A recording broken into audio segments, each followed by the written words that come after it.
Florida Aviation Network's broadcast from the Sun and Fun campus at Lakeland, Florida. So last year, we missed you. We weren't able to broadcast because there was no Sun and Fun. But this year, as the tagline says, we're back.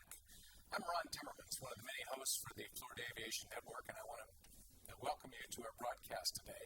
We have several very interesting people that we're going to be interviewing throughout the week, so stay tuned and keep coming back to the Florida Aviation Network for additional interviews after today. So today we have our first guest is Ms. Richele Floyd, and she is the Director of Scholarships for the ACE, or the Aerospace Center for Excellence. Richele, thank you for joining us today and welcome to our broadcast. It's a delight to see you again and welcome you here. Thank you. It's so good to be back. Good, indeed. So, for our audience that may not be totally familiar with about the Aerospace Center for Excellence, can you give us a little bit of background about the organization and then also your role in it, please? Yeah, so ACE is the educational component of Sun and Fun. So we are, as we say, the mothership. So all of our events that we offer here on campus are all focused under the Aerospace Center for Excellence. So we have multiple different 501c3s under the umbrella, with Sun and Fun being probably the most common and familiar one to most of the fans out there. But we're the ones that provide all of the educational components year-round. Very good. So there's a number of 501c3 corporations, ACE being the mothership of all of them, okay? And some of the other corporations, in addition to Sun and Fun, would include the Lakeland Aero Club. The Lakeland Aero Club, okay. Yes. Very good. And how does this tie in with the Central Florida Aerospace Academy? They are the school entity on our campus. So they're actually run by the Polk County School Board, but they happen to be here on our campus. Okay, so they're part like of our family. A resident part of the family. Yes. That's good.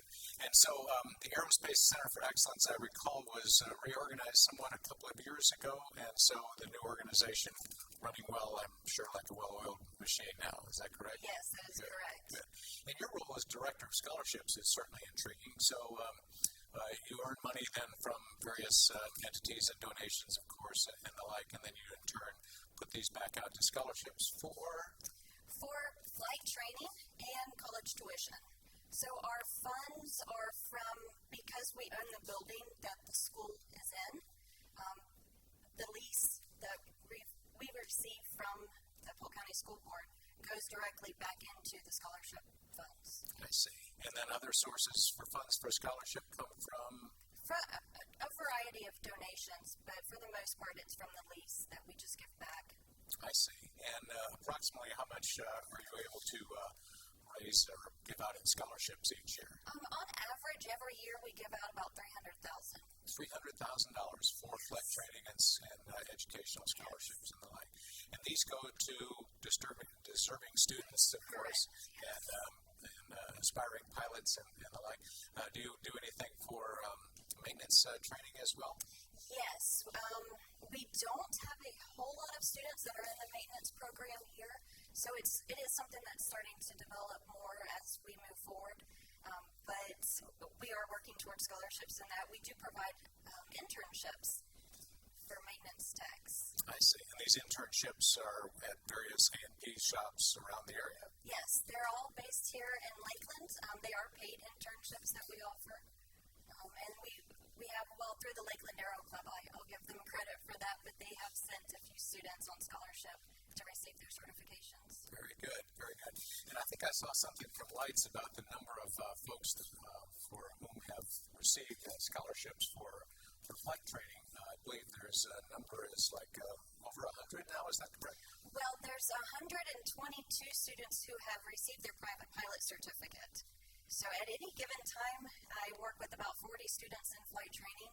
So we award about 2 a month, and I work with them from the beginning up to their completion of their certificates, and even on through college. And some of them, I know I've seen some of them here already this morning that are in college and aerospace programs working on their instrument, commercial.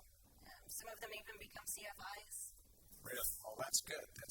So a typical student would apply for one of these scholarships through a process, I'm sure, and then is it a very competitive process? process. It is. A lot of people applying for them, I'm sure. Yes, because we're open through the entire county. So anyone in Polk County can apply for the scholarship. Okay, so that's Lakeland and the surrounding cities, all of Polk County. Right. And so each year, approximately how many applicants do you get for scholarships? Well, there's about 20 a month. 20 per month. Okay, so it's kind of a rolling scholarship that people continue to apply, and then you select. That's correct. Each month. And each month you award as much as 2 scholarships. This past month we awarded 5. 5.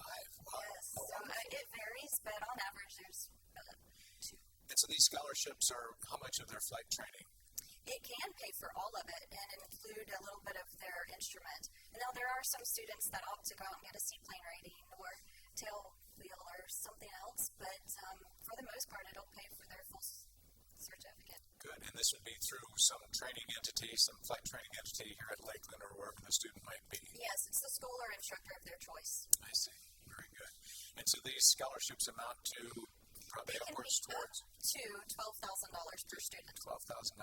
Wow, that's great. And 2 a month, and this last month 5.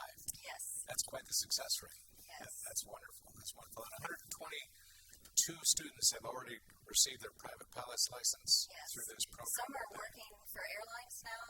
We've got one young lady that's an instructor at Jack Brown's seaplane base. So they're all over the place, and they're really being successful, and they come back to mentor the students that are currently in the program. So it's really cool to see. How wonderful to give back, indeed. Yes. That's great. That's great.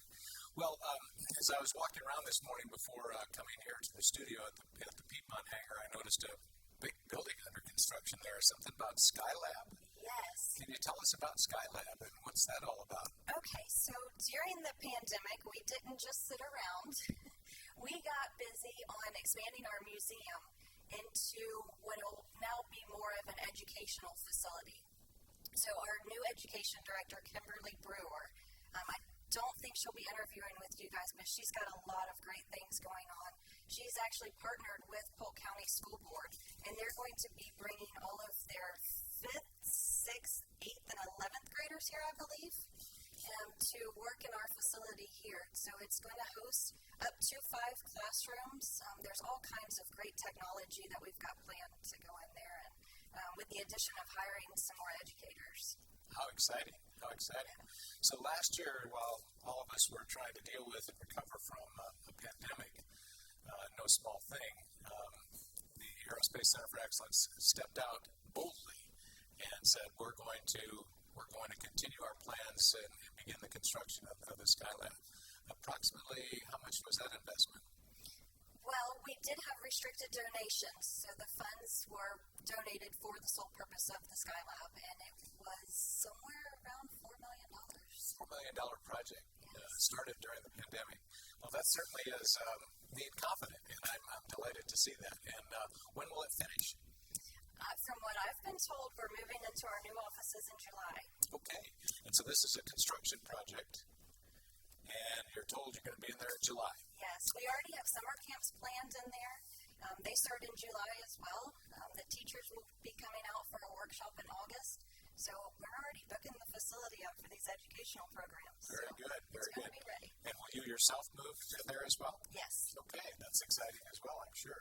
Well, Skylab, something that will be open perhaps this summer for those of us that are going to come in and visit. And certainly next year during Sun and Fun, if you only come once a year, there'll be something new for you to see at the Sun and Fun campus. Well, this is great, and I look forward to meeting Ms. Kimberly here sometime, even though she's not going to interview with us this week. I'm sure I'll get a chance to meet her and learn about some of the many things that she's planning as the education director. A new position, is it, or just she's Actually, I was hired on as the education director 5 years ago, but because of all of our programs have grown so expansively, then we had to hire someone else to help out and kind of pick up where I was. So you got too busy just to do both things, and now you're concentrating just on scholarships. Well, I imagine if you're doing 5 scholarships a month and then following up on any given time with as many as 40 students, that's a lot of work just in itself. It is quite consuming. I'm sure it is. I'm sure it is. Do you travel for your job? So I did. We did have a 182, and we opened the scholarships up to students around the state. So when we were able to do that, then it was kind of my excuse to get out of the office to have to go check on Sarah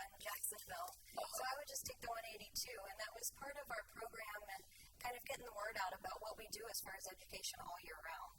Very good. Very good. So you would fly that 182 then, I trust. Is that what you're saying? Yes. You are a pilot? Correct. Okay. Well, that's great. So how long have you been a pilot? 20-so years. Okay, good while. Yes, it was kind of a hobby to begin with, and I just recently started getting more and more ratings. I finished my IFR back in September. I completed my commercial in November. I did my commercial seaplane in November. I just finished my CFI in March. So I've kind of been rolling with it. Yes, indeed. Congratulations. Thank you. Wow, as fellow CFI, welcome to the club if there is one. I don't know.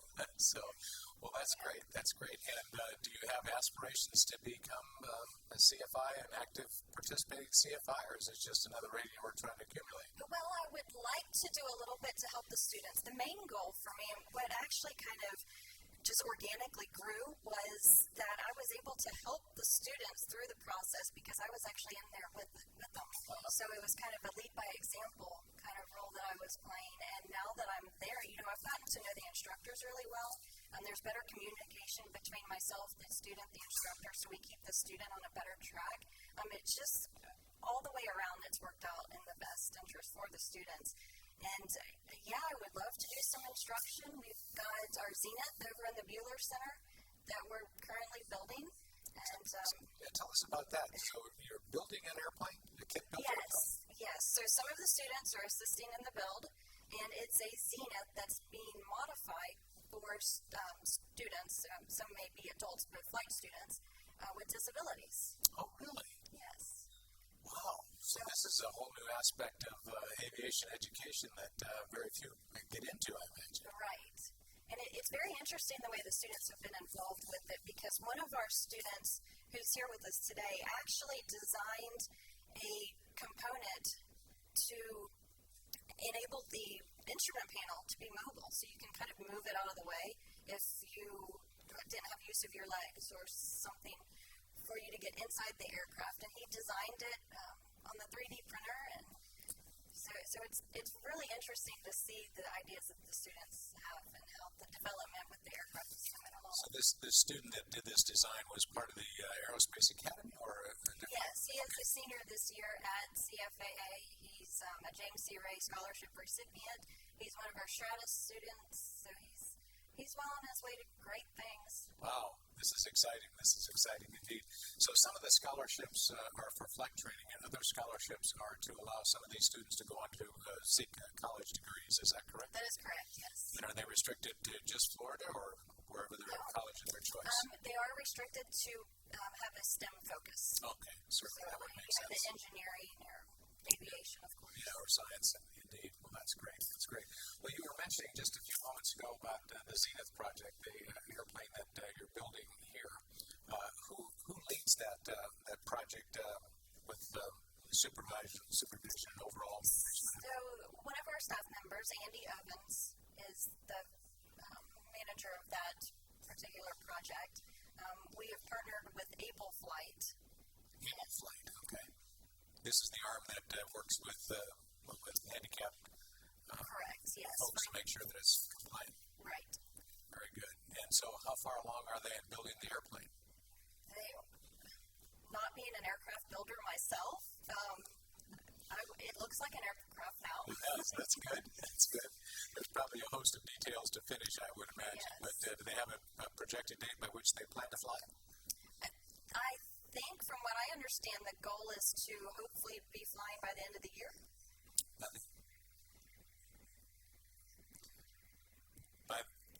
By the end of the year, that would be great. That would be great.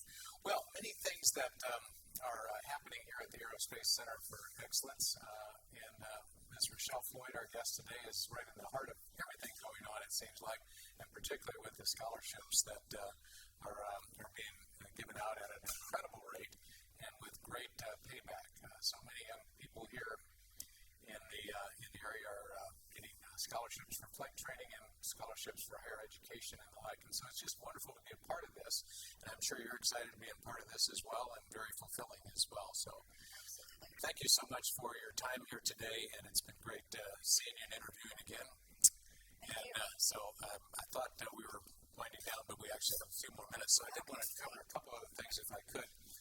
So you were saying that your particular role has been as a director of scholarship, but then you do some flying as well. So how many hours have you applied, or how many hours have you been able to fly so far? I have around 400. 400. Well, that's good. And so you've been flying for, you said 20 years? Yes, just over 20 years. But college and it gets in the way, doesn't it? Life, Yeah. Well, I don't know if you're going to be able to do a lot of flight instruction with as busy a schedule as you have, but I found, particularly since I retired from my professional career as an architect, I started being more and more active in flight instruction, and so now well over half of my hours are as sitting in the right seat flying as an instructor. And so just giving you one tip that I picked up from a mentor and a very famous flight instructor, Ron Timmermans. He said, the good flight instructor sitting on the right side of the airplane with a student on the left side, the good flight instructor learns how to perspire only on the right side of his or her face so that the student doesn't realize that you're nervous. So hopefully you won't have to worry about that, but that was always a good tip for me. So well, that's great. That's great. So CFI so far, do you want to get an instrument instructor rating as well, are you, I imagine? Yes, I don't imagine I'll stop now. Yeah. I just completed my CFI a couple of weeks ago, so, I had this little event coming up that I had to focus on. This little event meeting Sun Fun. Correct, yes. Yeah, it's actually a really big event, and so it's great. And it's wonderful to be back. So during the last year, the year of the pandemic, we were going right up to Sun and Fun, it looked like. I remember the volunteer meetings even about a month before Sun and Fun, and then we were hoping it was going to happen, and then just life got in the way, and the pandemic got in the way, and so we had to kind of crash it all in, so to speak. And so, anyway, that was sad for all of you, I imagine, kind of disheartening. Yes. What did you do during the pandemic other than start and begin work on Skylab? Well, it really enabled me to kind of go through our scholarship programs with a fine-tooth comb and sit and, get everything organized and figure out where some of the hurdles have been and how to make it better.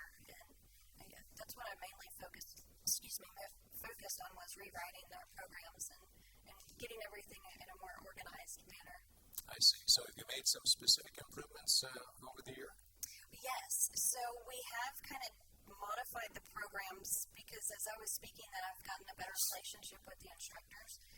We've modified it from it being just, okay, here's a lump sum of money, and then once you solo, here's another lump sum of money, to more of a tiered process so that it's, okay, you did awesome things this month, now let's continue to do great things in the following months. So are there evaluation points during the course of the student going through his or her training? Right. Where you do an evaluation of how they're doing? Okay. And making sure that they're getting the written done in a timely manner. That's one thing that we find most students try to put off as long as possible. Do you help them in goal setting? Yes. Okay. And so one of the goals would be to get the written out of the way by a specific date, I suppose? Yeah. Well, it's dependent on where they're landing on the other checkpoints. Yeah. So I do a lot of ground school with the students. I do practice oral exams. So you actually are doing mentoring then? Yes. Well, no wonder you wish to be a CFI. That's a great combination. Good. And on an average for a student, how long does it take in calendar time for them to start to finish? What has been the average, or don't you? On average, it's about a year. About a year. Okay. And on average, about how many hours do they take before they get their rating? Most, I would say, are between 40 and 50 hours. Wow, that's quite good. Yes. That's quite good. So the minimum is 40, as I recall, right? Mm-hmm. And then some people get it in 50 or 60 hours, and I think I've heard of a few students that have been well over 100 hours. Yes.